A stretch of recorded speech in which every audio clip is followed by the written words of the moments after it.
وده من الاطباق الحلوه قوي في رمضان، واللي كمان تقدروا تعملوها وتخزنوها من دلوقتي. ميه بتغلي على النار، احط بصل وجزر، حبهان، احط كمان عودين كزبره، وهنزل بصدور فراخ متقطعه مكعبات، رشه ملح، فلفل ابيض او فلفل اسود، واغطيها واسيبها تستوي على نار هاديه. في الوقت اللي الفراخ فيه بتستوي هسلق البطاطس، انا سلقتها بقشرها.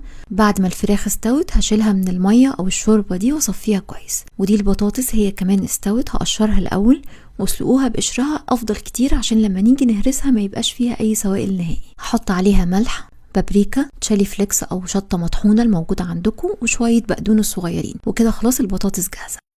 على النار هحط معلقه سمنه او زبده كبيره، بصله مبشوره تكون ناعمه شويه، وكمان حطيت عليها جزره مبشوره، جزره واحده بس اللي استخدمتها. هشوح كده البصل مع الجزر على نار هاديه الاول. هنزل بالفراخ المسلوقه بعد ما قطعتها كده وفتفتها، رشه ملح، احط فلفل ابيض او اسود وشويه بابريكا، واحط كمان فنجان حليب. انا بحط الفنجان ده عشان عاوزه الفراخ يبقى فيها طعم كريمي شويه. كده خلاص هي جاهزه، هاخدها وانزل بيها زي ما هي كده على طول على البطاطس. كل حاجه منهم عليها التوابل بتاعتها، واستخدموا ايديكم، يعني بلاش تستخدموا معلقه لان احنا محتاجين نعجنها كويس جدا الاول. وهي طريقه تشكيلها سهله جدا، ما بتلزقش في الايد، يعني مش محتاجين زيت واحنا بنشكلها. انا كده خلاص جهزت الكميه كلها. هحط البيض عليه ميه مخلل، اكتر حاجه تضيع زفاره البيض هي ميه المخلل، رشه فلفل اسود صغيره، وده بقسماط ناعم. وزي ما باكد عليكم كل مره، ما تستخدموش ايديكم نهائي في البيض عشان تطلعوا الحاجه في الاخر شكلها نظيف ومرتب. تقدروا هنا تخزنوها زي ما هي كده رمضان لو حابين، تحطوها في اكياس التخزين وتحفظوها في الفريزر على القلي على طول.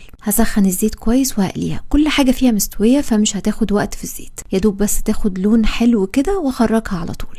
صفوها كويس الاول من الزيت وقدموها على طول. ودي من الاطباق الحلوه قوي خصوصا في رمضان، كفته البطاطس اللي اتعملت بكميه فراخ تعتبر بسيطه جدا.